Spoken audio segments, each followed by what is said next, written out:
U.S. Marines to thin armor. After you, the 50 Sal proceeds. A cinematic documentary script. Cold Open, The Inevitable. November 18th, 2004. Fallujah, Iraq. Lance Corporal Marcus Trent sees it first as a shimmer. Heat distortion turning distant metal into liquid mirage. Then the shape resolves. Toyota Hilux, mid-90s. Accelerating. The truck's bed gleams with welded steel plates. Someone spent hours fitting, bolting them together. 3 millimeters thick, maybe 4 where the sheets overlap. Heavy enough to stop rifle rounds, light enough to move fast. The engineers who built this armor believed in their work. They welded prayer into every seam. Trent's thumb finds the butterfly trigger. The truck closes at 40 miles per hour. No markings, no white flag. Just speed and conviction through a sector where civilians were warned off 8 days ago. Contact front, Trent says into the radio. His voice stays flat. Professional, technical, closing fast, engaging. The M2 Browning opens up. Not the high chatter of smaller guns. Something deeper. Methodical, a pounding that compresses the air itself with each cycling round. The sound of physics teaching a lesson in real time. 3 rounds. Walking across the hood. Armor-piercing incendiary.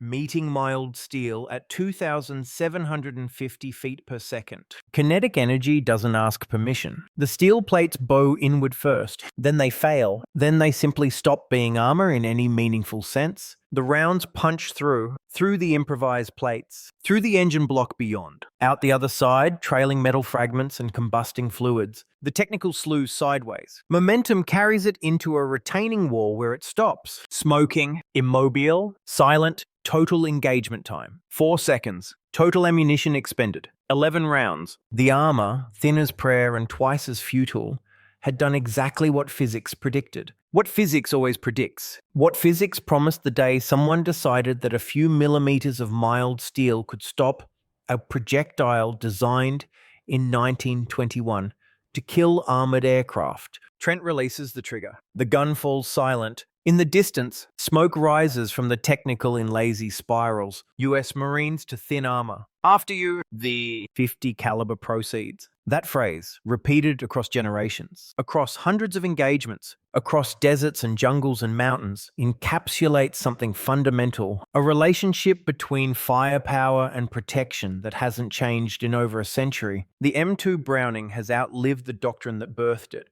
outlived the conflicts it was designed for, outlived the adversaries it was meant to defeat. Yet here it remains, standard issue on virtually every vehicle platform the Marine Corps deploys, delivering the same uncompromising message to light armor that it delivered in 1942 and 1952 and 1971 and 2001. The armor might evolve. Welded steel replacing wood, composite materials replacing welded steel, reactive tiles replacing composite, but until that armor crosses a specific threshold of thickness and hardness, the 50 caliber remains judge, jury, and executor. The question is, why does a weapon designed when Herbert Hoover was Secretary of Commerce still dominate modern battlefields? Why hasn't a century of technological advancement obsoleted it? Why do Marines manning turrets in 2004 use essentially the same machine gun their great-grandfathers carried ashore at Tarawa? The answer begins in mud. European mud,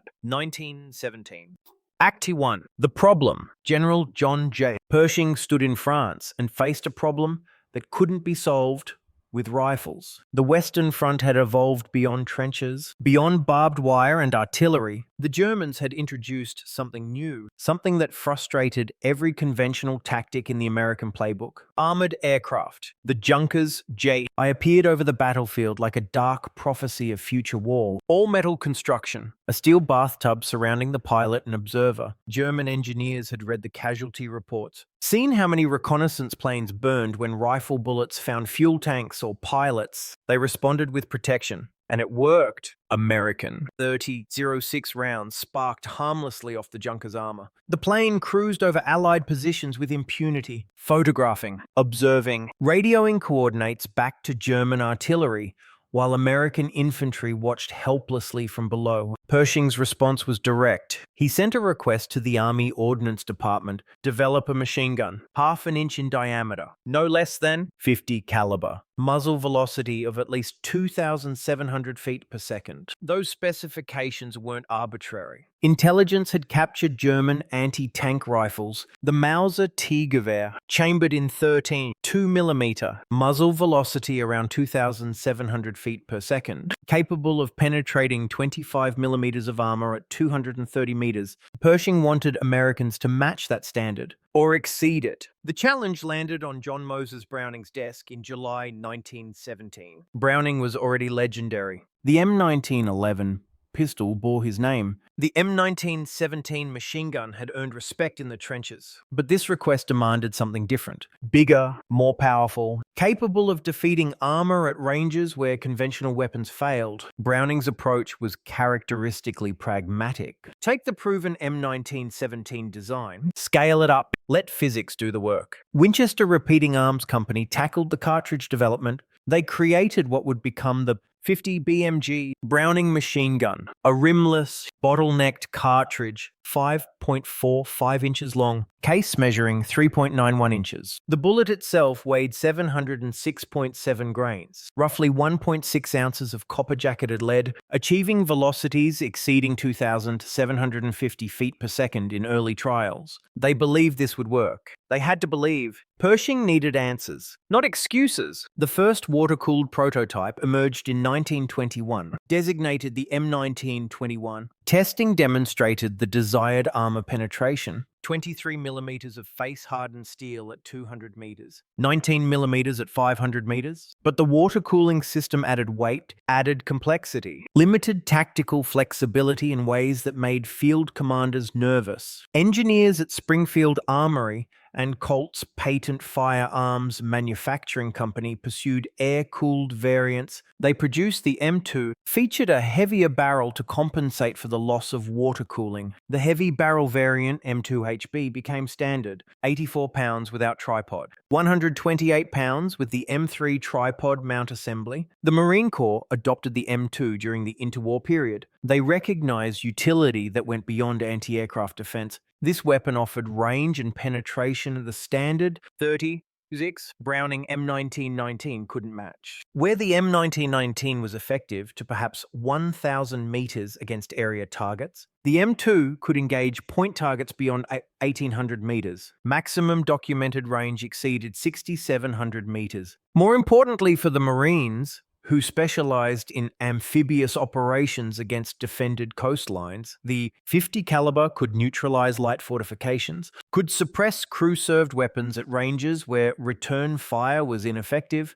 The weapon's short recoil operation proved elegant in execution. Upon firing, the bolt and barrel remained locked together, recoiling backward approximately 1 inch. At that point, the barrel stopped. The bolt continued rearward, extracting the spent case, compressing the return spring, then returning forward, stripping a fresh round from the belt, chambering it as the barrel came back into battery. Cyclic rate ran 450 to 600 rounds per minute, slow enough for aimed fire control, fast enough to walk rounds onto moving targets. The ammunition belt fed from either side via disintegrating metallic links, each round seated into the chamber with approximately 50,000 pounds per square inch of chamber pressure, driving the projectile through a 45-inch barrel. 8 grooves, 1 in 15-inch right-hand twist. Muzzle energy approached 13,000 foot-pounds, roughly 5 times the energy of a 308 Winchester, 15 times that of 56mm NATO. That energy, combined with the projectile's sectional density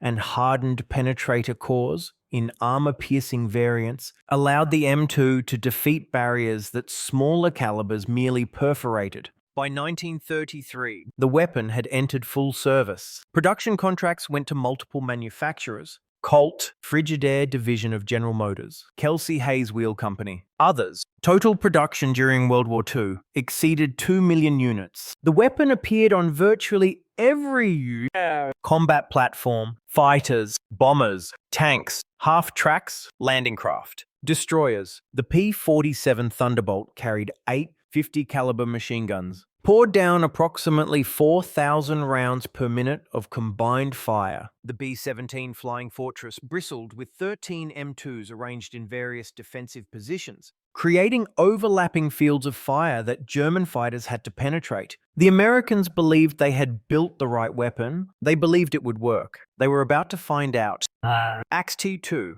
The Proving Ground, June 15th, 1944, Saipan, Mariana Islands. The Japanese launched their counterattack at 0300 hours. In darkness, with confidence that bordered on certainty, they brought tanks, not modern tanks by American or German standards, but tanks nonetheless. The Type 95 Go, designed in 1935, light reconnaissance vehicle. Crew of 3, weight 7.4 tons, armor, maximum thickness 12 millimeters on the front plate, 6 millimeters on the sides, 12 millimeters, half an inch. The Japanese engineers who designed the Hago understood armor theory. They calculated weight to mobility ratios, analyzed threat profiles, made informed decisions about protection versus speed. They built the Hago to defeat what they expected to face: Chinese anti-tank rifles, Soviet light guns captured in border clashes, machine guns chambered in rifle calibers that sparked harmlessly off even thin plating. The Hago made sense in 1935, made sense in Manchuria, made sense in China, where Japanese tanks dominated battlefields against adversaries who lacked heavy weapons. The Hago made sense until it met Marines on Saipan. The tank column advanced through darkness, commanders confident, crews prepared. They had orders to smash through the American perimeter, to reach the beaches, to drive the invaders back into the sea. They believed their armor would protect them. They had to believe. They were sitting in steel boxes heading toward machine gun positions in the dark. The sound reached the Marines first. Engine noise, tracks clanking, metal on metal. The distinctive diesel growl of armor approaching. Gunners traversed their weapons, loaded belts, checked headspace and timing. Standard procedures performed with practiced efficiency, even in darkness. Then someone illuminated the battlefield. Flares rising on parachutes, turning night into harsh white daylight. The Hago tanks stood revealed, hold-down positions abandoned for speed, advancing in column, vulnerable. The Marines opened fire. The M2 Browning spoke first. That deep,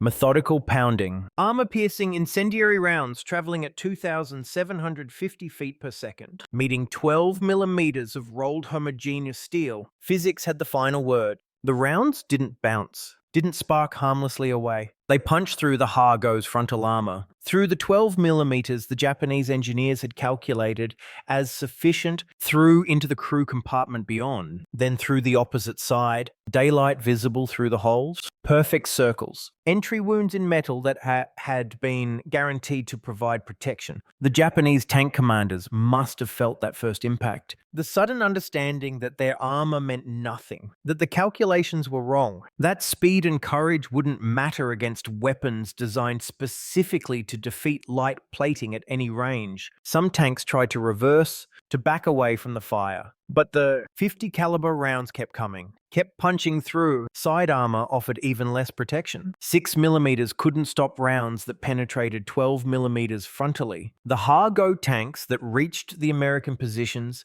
came as burning hulks, momentum carrying destroyed vehicles forward until physics and friction overcame inertia. They stopped. Crews dead or abandoned. Armor perforated. Mission failed. The Marines walked the battlefield at dawn, inspecting, counting holes, running fingers around the perfectly circular penetrations. Clean through, someone observed. Another Marine laughed. Not cruel laughter, not celebratory. Just the dark humor of men who'd expected a harder fight and found it surprisingly one-sided. The Japanese had brought tanks to a machine gun fight, and the machine guns won. US Marines to thin armor. After you, but the lesson went deeper than mockery. The engagement demonstrated something fundamental about the relationship between protection and firepower. The Hago wasn't badly designed. Its engineers weren't incompetent. The tank served effectively against adversaries who lacked heavy weapons. But the Marines had heavy weapons, had trained on them, had maintained them, had employed them with professional competence against a target that presented exactly the vulnerability the 50 caliber was designed to exploit. Thin armor met heavy machine guns, and thin armor lost. The same way it would lose in Korea and Vietnam and Kuwait and Iraq and Afghanistan. The weapon didn't care about courage, didn't care about doctrine. didn't care about tactical theory. It cared about thickness, about hardness, about whether the target's protection exceeded the projectile's ability to defeat it. 12 millimeters didn't exceed that ability. Neither did 6. Neither did 3 or 4 millimeters of mild steel welded onto a Toyota Hilux's cargo bed in 2000. Physics doesn't negotiate. Act T3, Doctrine Evolution. But here's what the official reports didn't capture. What the after-action summaries couldn't quantify: the weight of consequence. Korea, December 1950. Chosin Reservoir. Marines retreating through mountain passes. Chinese forces pressing from all sides. Every vehicle becoming a potential pillbox. Every 50 caliber mount becoming crucial defensive firepower. But the weapon that saved lives also created problems. Corporal James Mitchell manned a turret-mounted M2 on a supply truck. The convoy took fire from a ridgeline. Mitchell returned fire. The 50 caliber rounds walked up the slope, through the Chinese position, through the village beyond, through the walls of houses where civilians sheltered. The same penetration that defeated Hargo armor in 1940 kept penetrating in 1950. Through stone, through wood, through whatever stood between the rounds and final rest, Mitchell survived the ambush, arrived at Ham Hung Port with the rest of his convoy, safe. But the intelligence reports that followed told a different story. Civilian casualties, collateral damage, consequences that traced directly back to 50 caliber employment in close terrain. The weapon was effective. Too effective in environments where effectiveness meant penetrating everything in the bullet's path. Vietnam reinforced the lesson. 1968. Tet Offensive. Urban fighting in Hue. Marines clearing house to house. Supporting arms limited by civilian presence. But 50 caliber machine guns still mounted on vehicles, still employed against targets in urban terrain. Sergeant David Kowalski watched his rounds impact a suspected sniper position, watched them penetrate, watched the building behind it take hits, watched the building behind that one take hits. Over-penetration. The same characteristic that made the weapon devastatingly effective against light armor made it problematic in complex terrain where knowing what lay beyond the target was impossible. Doctrine evolved, slowly, painfully. Lessons written in consequences. Rules of engagement tightened. Positive target identification became mandatory. Fire discipline became sacred. The weapon that could defeat any light armor had to be employed with increasing precision as warfare moved into cities where every wall might conceal civilians, where every engagement carried second-order effects. The Marine Corps developed training protocols, gunner qualification standards, ranges where crews learned not just how to fire, but when to hold fire, when the 50 caliber was the right tool, and when it wasn't, because the weapon itself hadn't changed. The M2HB in 1968 was functionally identical to the M2HB in 1944. Same caliber, same operating system, same devastating effectiveness against thin barriers. But the battlefield had changed, and the Marine Corps had to change with it. Modern doctrine emphasizes precision, proportionality, discrimination between legitimate targets and protected persons. The 50 caliber remains standard issue because it excels at specific missions: vehicle interdiction, long-range suppression, defeat of light fortifications. But it's no longer employed the way it was at Saipan, no longer fired freely into any area where enemy might be present. The weapon's capability demands responsible employment, recognition that every round carries consequences beyond the immediate target. This evolution didn't make the weapon less effective, made it more discriminately effective. The difference matters. 50 caliber machine gun poorly employed creates more problems than it solves. 50 caliber machine gun properly employed remains one of the most useful weapons in the Marine Corps arsenal. The Marines who use it today understand this implicitly. They train on the weapon, qualify annually, learn its ballistics, its trajectory, its penetration characteristics through various materials. They learn when to employ it and when to call for different fires. That knowledge, as much as the weapon itself, represents institutional progress. The 50 caliber hasn't been perfected. It's been understood, its capabilities mapped, its limitations acknowledged, its employment doctrine refined through 8 decades of experience spanning every type of terrain and tactical situation. Act T4, the long service. But understanding doctrine is one thing. Living it is another. Let's go to the Gulf. 1991. Operation Desert Storm. The ground war hasn't started yet. Coalition forces are still positioning, still preparing for what intelligence promises will be a complex fight against an opponent who's had months to prepare defenses. Staff Sergeant Michael Rivera sits behind an M2HB mounted on a HMMW. His unit is part of the screen. The forward observers who'll spot for artillery if Iraqi forces probe the line. February nights in the desert get cold. Rivera's breath fog. He scans the horizon through thermal optics, looking for heat signatures, looking for movement, looking for anything that might indicate armor approaching in darkness. His assistant gunner, Lance Corporal Thompson, feeds the belt, checks the ammunition. Standard maintenance routines that fill time between periods of tense observation. How long you think we'll be here? Thompson asks. Rivera doesn't take his eyes off the thermal sight,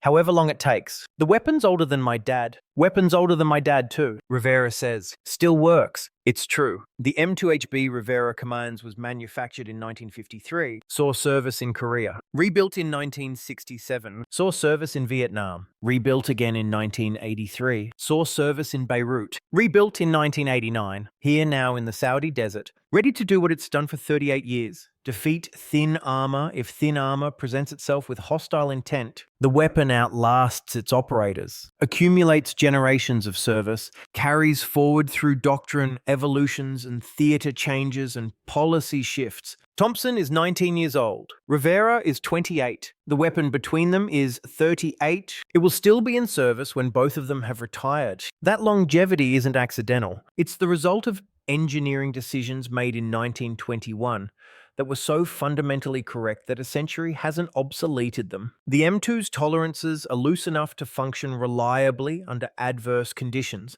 tight enough to maintain accuracy. Its operating system is simple enough for rapid field maintenance, robust enough to withstand sustained fire without critical failure. Most importantly, its ballistic performance hits a sweet spot, powerful enough to defeat light armor, controllable enough for aimed fire, heavy enough that the mount can stabilize it, light enough that one person can perform headspace and timing adjustments. The Marine Corps has tried to replace it multiple times. The XM806 lightweight 50 caliber promised reduced weight with maintained effectiveness. Testing revealed reliability issues. The program died. The XM312 next generation machine gun promised modular caliber conversion. Testing revealed complexity issues. The program died. The M2 persists not because the Marine Corps loves old equipment, persists because replacement requires finding something better at all the things the M2 does adequately rather than one thing it does perfectly. Rivera knows this intellectually. But sitting behind the weapon on a cold February night, he's not thinking about engineering decisions from 1921. He's thinking about whether Iraqi T-55 tanks will probe the line before dawn, whether his weapon can stop them if they do. The answer is, it depends. A T-55's frontal armor is 100 millimeters thick, steel-faced. The 50 caliber won't penetrate that, won't even scratch it meaningfully. But the T-55's engine deck is thinner. Vision blocks are vulnerable. External fuel tanks can be ignited. Tracks can be damaged. The M2 won't kill a T-55 frontally, but it can mission kill one, can force the crew to button up, can degrade their ability to observe, can buy time for anti-tank weapons to engage. That's modern employment. Not World War II employment where light armor dominated and 50 caliber could kill tanks outright, but employment that recognizes capability and limitation, that uses the weapon for what it does well while calling on other systems for what it doesn't. Rivera's thermal sight shows no contacts, no heat signatures, no movement. The Iraqi probe doesn't materialize. The night passes quietly. At dawn, another gun crew relieves Rivera and Thompson. They dismount, eat, sleep, return to the weapon 12 hours later. The watch continues. ACT-5, modern precision. Fast forward, Somalia, 1993. Mogadishu, Task Force Ranger conducting urban operations against militia forces. The environment is dense. Buildings on all sides, civilians everywhere. Rules of engagement, demanding positive identification before weapons release. Sergeant First Class William Harrison commands a 50 caliber position on a rooftop. Overwatch for ground elements moving through streets below. His sector covers 3 blocks. His weapon can reach any point in that sector, but reach doesn't mean employ. A technical appears. Toyota pickup, bed mounted with what looks like a DSHK heavy machine gun. The truck is moving fast, weaving through streets. Militia fighters visible in the bed. Harrison tracks it. Thumb on the butterfly trigger. Not pressing, just ready. The technical stops at an intersection. The crew dismounts. They're setting up the DSHK. Clearly hostile intent. Clearly a threat to friendly forces below. But civilians are everywhere, moving through the same intersection,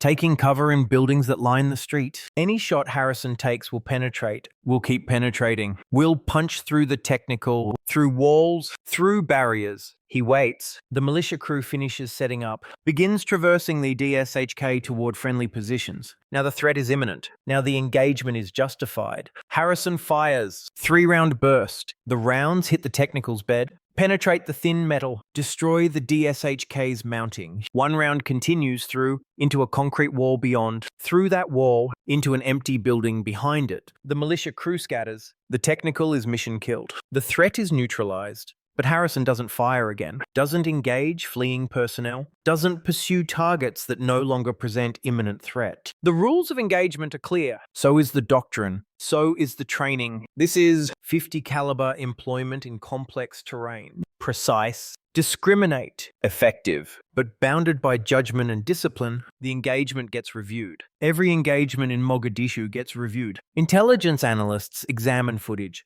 determine the round that penetrated the wall behind the target, impacted an abandoned building. No civilians hit, no collateral damage beyond structural damage to an already damaged building. Good shoot. Professional, by the book. Harrison never knows about the review. Never knows that analysts spent hours determining whether his employment was justified. He just knows he did his job. Saw a threat. Engaged appropriately. Stopped shooting when the threat ended. That's modern doctrine. That's institutional knowledge accumulated through decades of hard experience. That's the difference between the weapon's capability and the weapon's proper employment. The M2 can defeat thin armor. That hasn't changed since 1921. But when, where, and why to employ that capability, that's evolved continuously. Act 6. The long war continues, which brings us back to Iraq, but not 2004. Later, 2008. Anbar Province. The surge. Violence declining but still present. Checkpoints still necessary. Vigilance still required. Corporal Sarah Martinez mans an M2A1, the modernized variant with improved fire control and quick-change barrel assembly on a checkpoint outside Ramadi. It's afternoon. Heat shimmers off the asphalt. Traffic flows through in controlled patterns. Serpentine barriers. Observation points. Overlapping fields of fire. Most days pass without incident. That's the goal. The checkpoint exists to channel traffic, to observe patterns, to deter hostile action through visible security presence. Martinez's weapon is part of that presence. The 50 caliber mount visible to anyone approaching the checkpoint. A clear signal. This position is hardened, protected, capable of engaging vehicles at range. Deterrence doesn't photograph well. Can't quantify the attacks that never happen because adversaries assess risk and choose different courses. But Marines manning checkpoints understand implicitly the weapon they maintain, the proficiency they sustain, the presence they project creates friction in enemy planning. A pickup truck appears at the checkpoint's outer limit. Toyota Hilux. Older model, single cab with cargo bed. Martinez zooms the thermal, inspects, driver, 1 passenger, cargo bed empty, no visible weapons, normal civilian appearance, but Martinez tracks it anyway. Because that's the job. The M2's barrel follows the truck's progress through the checkpoint phases, distant observation, warning markers, final approach. Her thumb rests near but not on the safety. Not yet. The truck might contain nothing threatening. It probably contains nothing threatening. Statistics favor routine traffic over hostile intent. But statistics don't account for specific moments. The truck that proves routine today doesn't erase the memory of the truck that wasn't routine last deployment. Martinez knows that every routine day depends on maintaining posture that makes surprise difficult. That's the paradox. Most days are routine because Marines treat them as potentially dangerous. The truck completes its passage through the checkpoint, receives clearance from ground personnel, proceeds onward. Martinez tracks it past her sector boundary, returns to scanning the far approaches. Total engagement. 0 rounds fired. 0 hostilities. A good outcome? The kind that doesn't appear in after-action reports because nothing happened. Her assistant gunner, Private First Class Torres, breaks the silence. 17 days until rotation. Counting. Martinez doesn't take her eyes off the optic. Just noting. They return to quiet observation. The M2A1 sits between them. 84 pounds of machined steel and century-old design. Ready to deliver the same answer. It's delivered since 1921. If thin armor presents itself with hostile intent. But hostile intent doesn't appear. Most days it doesn't. The weapon's presence shapes that outcome. The visible turret, the known capability, the calculation that approaching this checkpoint with aggressive intent means meeting 50 caliber response. That's the weapon's modern mission. Not the dramatic engagements that become legends, not the tank kills at Saipan or the technical destructions in Fallujah, but the quiet days where presence alone achieves the objective. The sun tracks west, shadows lengthen, heat begins its slow evening release. Shift change approaches. Another gun crew will relieve Martinez and Torres. We'll maintain the same posture. We'll scan the same approaches. We'll sit behind the same M2A1 that's been mounted in turrets since before either of them were born. The weapon outlasts its operators, accumulates generations of service, carries forward through doctrine evolutions and theater changes and policy shifts. Act 7. The persistent answer. Let's talk about what the M2 Browning actually is after 104 years of service. It's not a perfect weapon. Perfect doesn't exist. It's too heavy for rapid infantry maneuver. It requires a stable mount. Its ammunition is heavy, logistics intensive. Each round weighs 4 ounces. A 100-round belt weighs 35 pounds empty. More with ammunition. The weapon can't replace squad automatic weapons for close assault. Can't provide the volume of fire that a lighter machine gun delivers. Can't be easily repositioned under contact. But what it can do, it does better than anything else at its weight class. It defeats thin armor decisively, provides suppressive fire at ranges where most weapons can't engage effectively, offers psychological impact through sound and visible effect on target, creates standoff that protects operators while engaging threats, and it does these things reliably, continuously, in environments ranging from Arctic cold to desert heat, in conditions that would disable more complex weapons. The Marine Corps knows this, has known it for 8 decades. Every attempt to replace the M2 begins with acknowledging what it does well, ends with recognizing that replacement requires matching all those capabilities simultaneously while improving weight or reliability or some other factor. So far, that hasn't happened. The XM806 reduced weight by 60 pounds, but introduced reliability issues that testing couldn't solve. The M307 automatic grenade launcher offered different capabilities, but couldn't match the M2's range and armor penetration. The M240 machine gun in 7.62mm provides excellent suppressive fire, but can't defeat light armor the way 50 caliber can. Each proposed replacement offers something, none offers everything. So the M2 persists, not through bureaucratic inertia, not through tradition, through demonstrated utility that spans a century of warfare.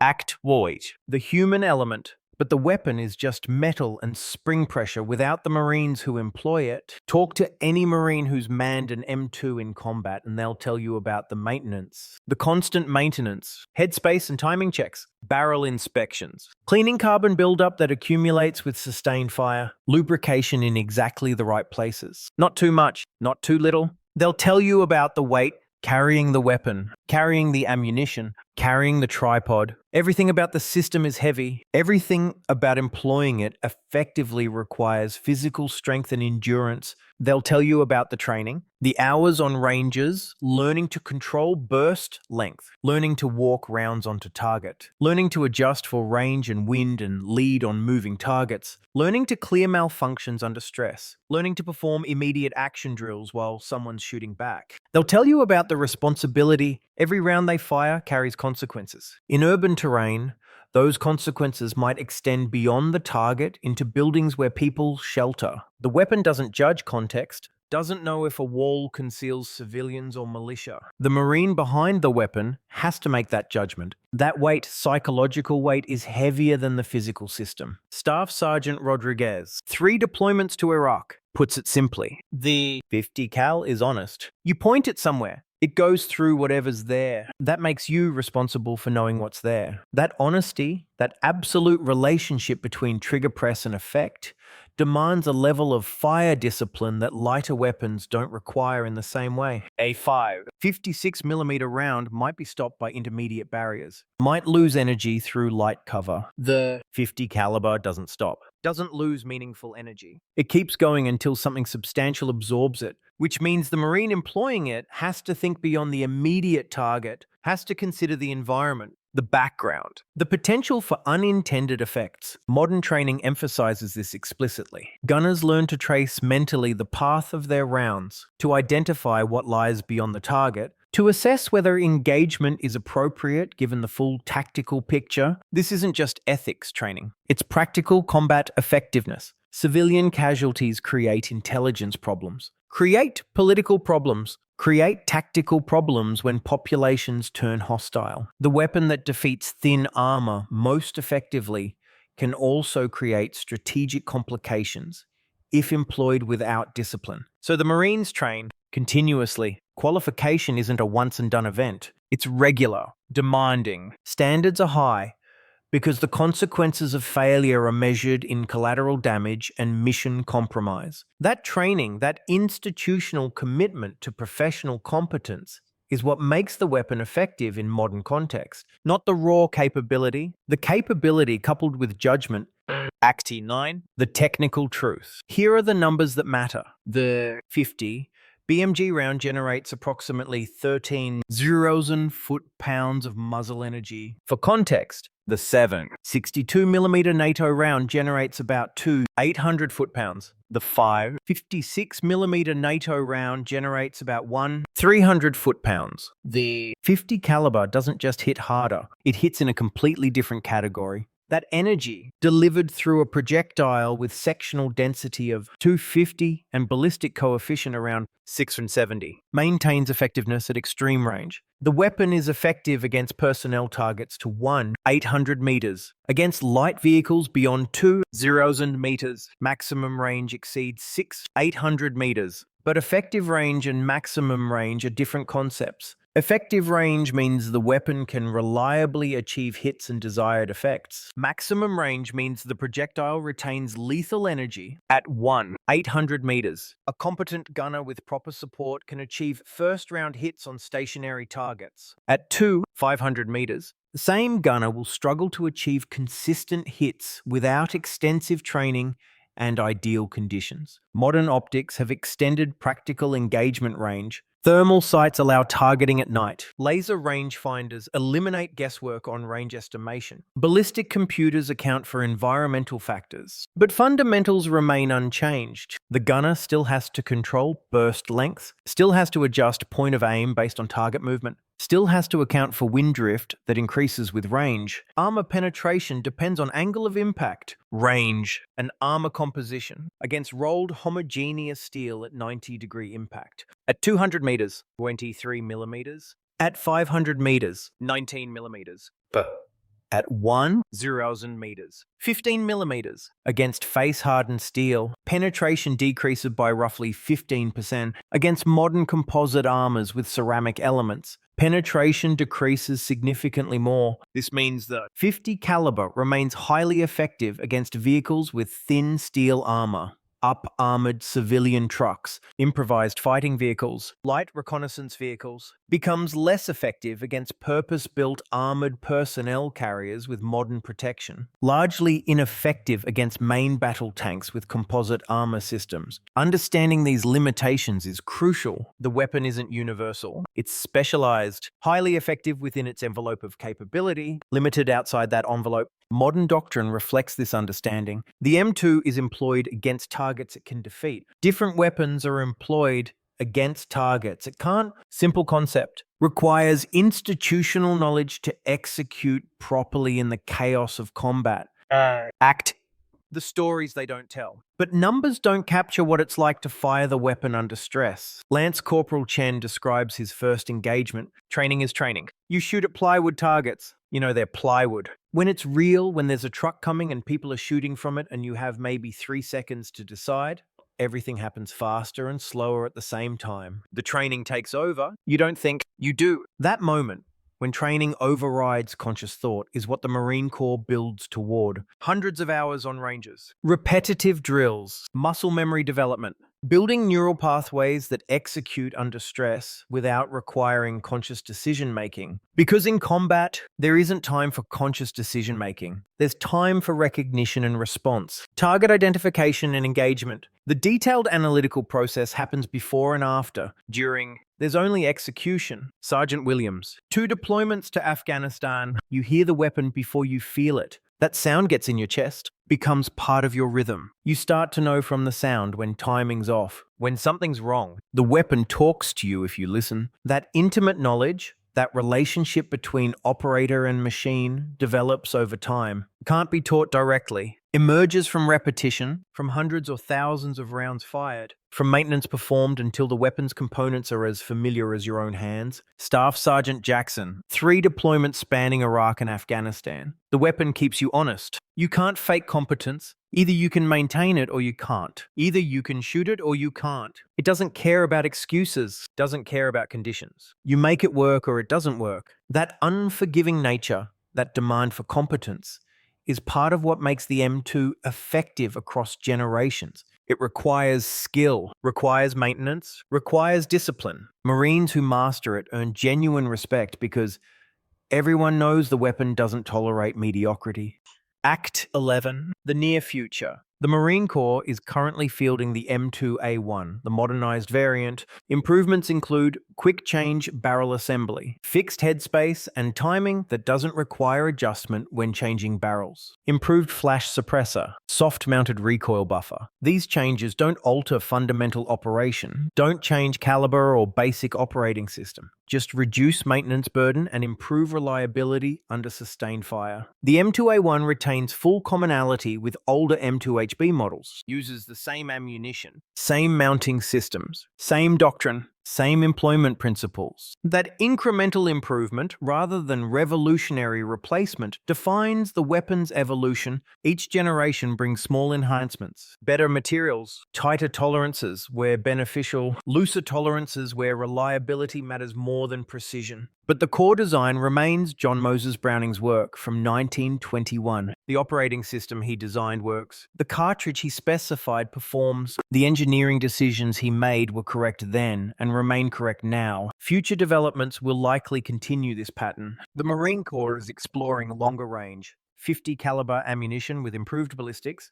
investigating advanced optics and fire control systems, developing lighter mounting solutions for vehicle integration. But replacing the M2 entirely, that's been attempted multiple times. Each attempt has failed, not because of bureaucracy or tradition, because replacement requires finding something that does everything the M2 does while offering meaningful improvement in weight or capability or reliability. That's a high bar, higher than it appears. Because the M2 does many things adequately across a wide envelope of conditions and targets, finding a single system that matches all those capabilities while improving any of them significantly has proven difficult. So the M2 will likely remain in service for the foreseeable future. Marines entering service today will use essentially the same weapon their great-grandfathers used at Saipan, will learn the same fundamentals, will face the same decisions about when and how to employ it. The technology may evolve,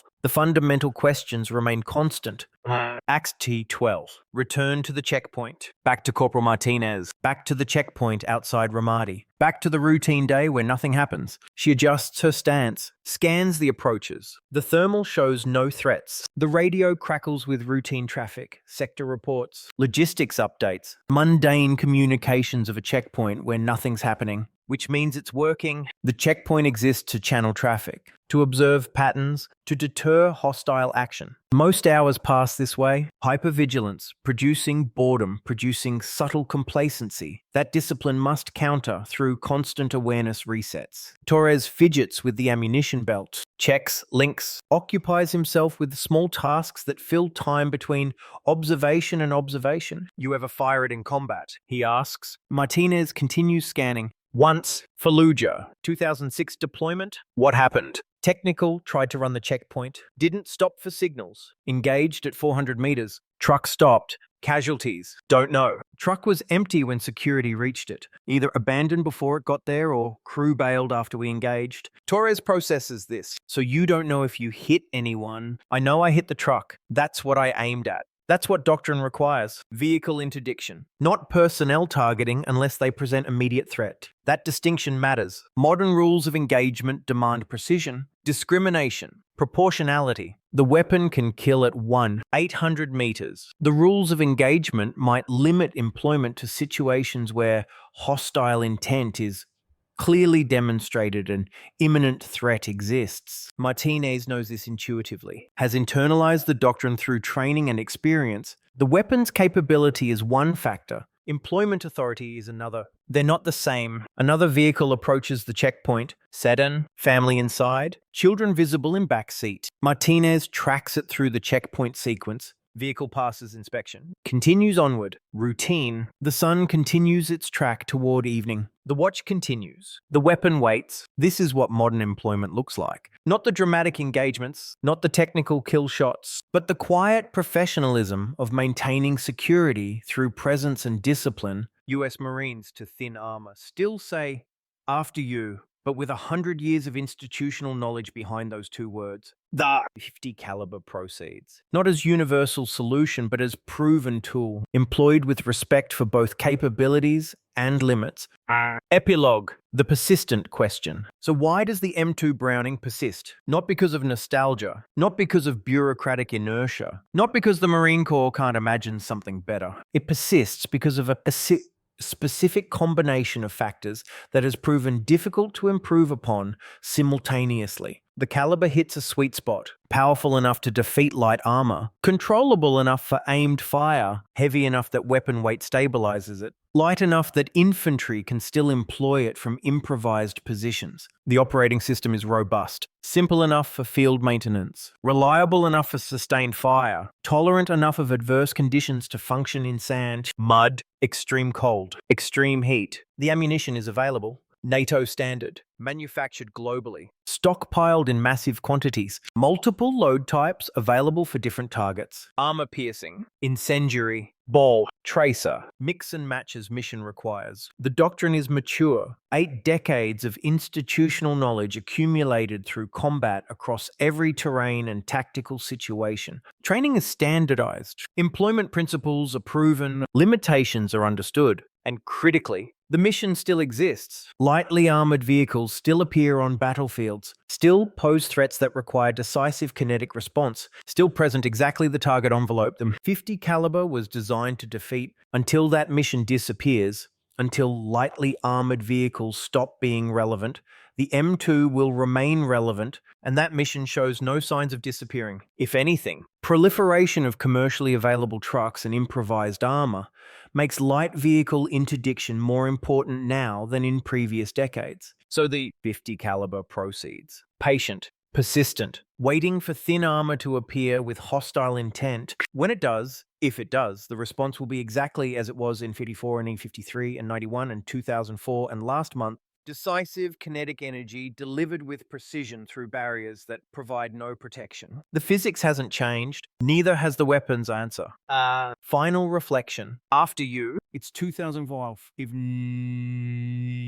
21 years since Fallujah, 81 years since Saipan, 104 years since the M2 first achieved operational status. The weapon remains standard issue. Lance Corporal Marcus Trent, who opened fire on that technical in November 2000, is now a civilian, retired after 20 years of service. He teaches criminal justice at a community college. Sometimes students ask about his deployments, about what it was like. He tells them it was mostly routine, mostly boring, punctuated by moments of intense activity that happened too fast for detailed memory. He tells them about the training, about the discipline, about the weight of responsibility. He doesn't tell them about the technical, doesn't describe the 4 seconds when physics met faith and physics won. That memory belongs to him and the Marines he served with, not a war story, just a moment when training and doctrine and institutional competence produced the outcome they were designed to produce. The technicals stopped. The threat ended. The checkpoint resumed normal operations. Routine. Staff Sergeant Michael Rivera,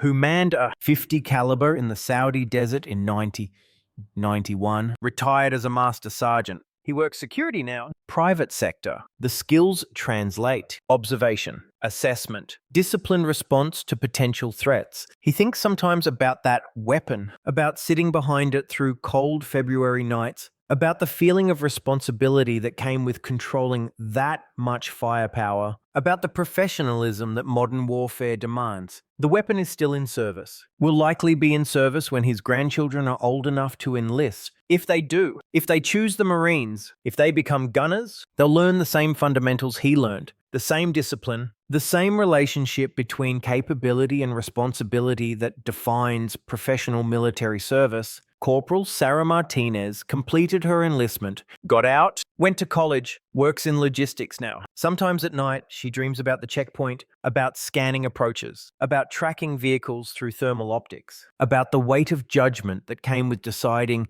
when threat was imminent enough to justify lethal force. She wakes up relieved that she never had to make that decision under the worst circumstances, that her engagement in Fallujah involved an empty vehicle, that the hard questions remained hypothetical. But she knows other Marines face those questions in real time. Still, now, today, somewhere a Marine is manning a .50 caliber, scanning approaches, making judgments about threat and appropriate response. The weapon gives them capability, the doctrine gives them framework, the training gives them skills, but the judgment, the human element that remains irreducible, no amount of technology or doctrine can eliminate the requirement for individual Marines to make correct decisions under stress with incomplete information and moral consequences. That's what the .50 caliber truly represents in modern service. Not just firepower, not just armor penetration, but the persistent question of when, where, and why to employ lethal force.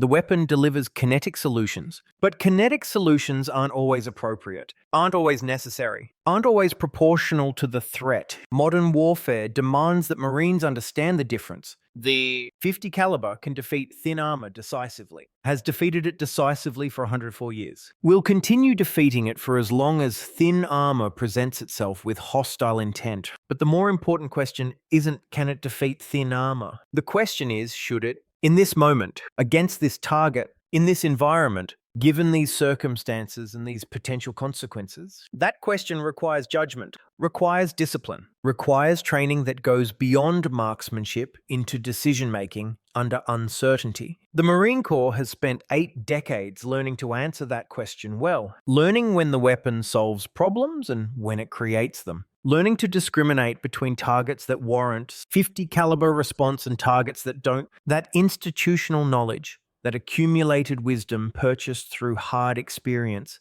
represents the real evolution, not the weapon. The understanding of when and how to use it. Closing, the final word. On Saipan in 1944, Marines watched .50 caliber rounds punch through Hargo tank armor that Japanese engineers guaranteed would provide protection. Watched 12 millimeters of steel fail against projectiles designed in 1921 to defeat the armored aircraft of Kaiser Wilhelm's Germany. The Marines laughed, not because death is funny, but because the outcome was so predictable, so inevitable, so perfectly aligned with what physics promised would happen when thin armor met heavy machine guns. Physics had the final word then. Physics has the final word now. The caliber proceeds, the armor fails, the equation remains constant. But the Marines behind that weapon understand something their predecessors learned at cost. Every round carries consequences. Every engagement demands judgment. Every employment requires weighing capability against context. The M2 Browning remains supremely effective at its designed mission. Modern warfare demands effectiveness across mission sets.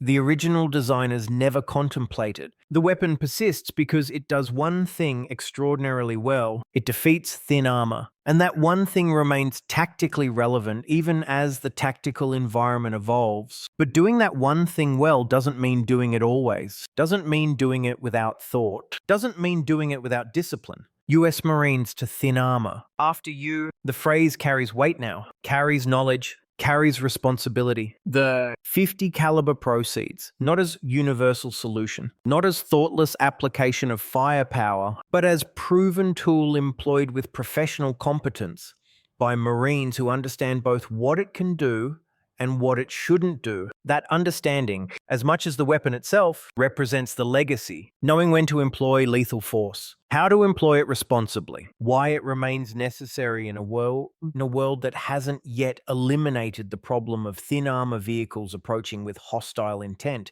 The watch continues. The checkpoint stands, the weapon waits, and somewhere in the distance, beyond the thermal's range, another Marine scans another approach in another deployment in the long arc of institutional service. Routine, professional, ready, after you.